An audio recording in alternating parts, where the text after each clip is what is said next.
सबसे पहली है एबिलिटी टू चेंज, खुद को तब्दील कर लेने की सलाहियत। हालात बहुत तेजी से बदल रहे हैं, दुनिया बहुत तेजी से बदल रही है। अब वो पुराने जमाने में था कि बड़ा छोटे को शिकस्त देगा, ताकतवर कमजोर को शिकस्त देगा। अब मामला रफ्तार का है, अब तेज रफ्तार सुस्त रफ्तार को शिकस्त देगा।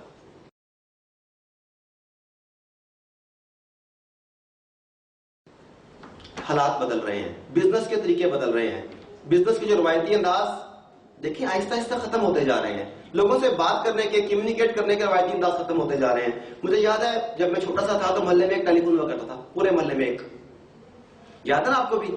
मोबाइल वाला फोन होता था, फिर किसी का फोन आता था, वो बताते थे आधे घंटे बाद दोबारा हम कॉल करेंगे, फलाने साहब को बुला दें। टेलीविजन का भी ऐसा ही मामला था। लेकिन दुनिया कितनी तेजी से चेंज हो रही है। अब एक घर में 4 लोग हैं और 8 मोबाइल होते हैं, एक के पास 2 होते हैं। तो अब दुनिया बदल रही है। तो जो लोग अपने आप को बदलते हुए हालात के साथ एडजस्ट नहीं कर पाते, अकोमोडेट नहीं कर पाते, वो पीछे रह जाते हैं। मैंने आज से तकरीबन 12 साल पहले 2002 में कारपोरेट ट्रेनिंग शुरू की। पहले मैं प्राइवेट ट्रेनिंग करवाता था। जब मैंने कारपोरेट ट्रेनिंग करवानी शुरू की, उस वक्त पाकिस्तान में तकरीबन 70-80 के करीब बड़े अच्छे ट्रेनर मौजूद थे। और उस वक्त ये मल्टीमीडिया नहीं था, इसका रिवाज नहीं था। एक बड़ा सा प्रोजेक्टर होता था, उसके ऊपर ट्रांसपेरेंसीज रख के जो है ना उनकी तस्वीरें आगे दिखाई जाती थी और बोर्ड मार्कर के साथ सिखाया जाता था। ये जिस वक्त मैंने स्टार्ट किया है और एग्जैक्ट उन्हीं दिनों में मल्टीमीडिया इन हो रहा था। वो 70-80 बेहतरीन ट्रेनर्स थे, उनके पास इल्म बहुत अच्छा था, उनकी डिलीवरी बहुत अच्छी थी। और मैं बिल्कुल उस वक्त छोटा सा बच्चा 25-26 साल का उनके सामने जब मार्केट में आया तो मेरी की वक्त नहीं थी। मगर मैंने क्या किया, मैंने हालात को देखते हुए जल्दी से अपने आप को शिफ्ट कर लिया जो नए हालात आ रहे थे। और वो 70-80 बड़े बड़े ट्रेनर वो अपने आप को इसके मुताबिक एडजस्ट नहीं कर सके। और आप हैरान रह जाएंगे कि उन 70-80 में से आज एक का भी मार्केट में नाम नहीं है। और वो सारे मुझसे बेहतर होंगे। क्यों मार्केट में नाम नहीं है? वक्त के साथ तब्दील नहीं हो सके। अब लोग इन चीजों के साथ टेक्नोलॉजी की हेल्प के साथ ज्यादा आसानी से सीख सकते हैं। अब वो इन चीजों को यूज नहीं कर रहे तो लोगों ने कहा कि ये बूढ़े बाबे हैं, ये किसी काम के नहीं रहे। तो अच्छा लीडर अपने आप को तेजी से तब्दील कर सकता है कि आप में ये क्वालिटी है कि आप हालात के मुताबिक अपने आप को जल्द से जल्द ढाल सके। सभी में देखिए दुनिया में बेशुमार मखलूकात थी। आपने पढ़ा हो डायनासोर थे और पता नहीं बड़े बड़े जानवर थे, पढ़ा था ना उनके बारे में। उनमें से बेशतर नापैद हो गए। अब उनका जिक्र सिर्फ किताबों में पढ़ते हैं, म्यूजियम में उनकी तस्वीरें देखते हैं, हमें नजर तो नहीं ना आते। जो मखलूकात बची वो मखलूकात थी जिनमें इस बात की सलाहियत थी कि वो तब्दीली को कबूल कर सके। जो तब्दीली को कबूल नहीं कर सकी, अपने आप को एडजस्ट नहीं कर सके, वो नापैद हो गए। आप लोगों ने मार्शल आर्ट्स का, कराटे के फिल्में वगैरह देखी होंगी काफी सारी ना, तो मैंने भी थोड़ा बहुत करता रहा।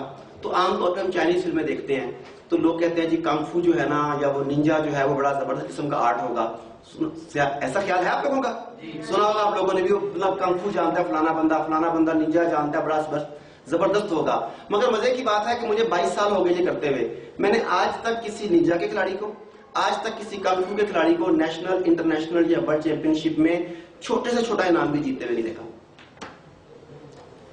इनमें से किसी को भी मैंने कोई प्राइज जीतते हुए नहीं देखा, ना निंजा वालों को और ना कांगफू वालों को। अगर कोई प्रैक्टिस करता रहे तो आई एम सॉरी कि मैं आपको हकीकत बयान कर रहा हूं। उसकी वजह क्या है कि अब हालात चेंज हो रहे हैं, मुकाबले के तौर तरीके चेंज हो रहे हैं, रिंग में उतरने की स्टाइल चेंज हो रहे हैं, जिस तरीके से पॉइंट की दिए जाते हैं, स्कोरिंग की जाती है, वो तरीके चेंज हो रहे हैं। जिन्होंने उसके मुताबिक अपने आप को एडजस्ट नहीं किया, अपने पुराने रवायती तरीकों पर डटे रहे, आज उनका बेहतर से बेहतर प्लेयर भी जब मैदान में उतरता तो मार खा के जाता है। यही वजह हो रही है ना। तो वो मखलूकात, वो पेशे जो आने वाली तब्दीली को कबूल नहीं कर पाते, वो सफ़े हस्ती से मिट जाते हैं।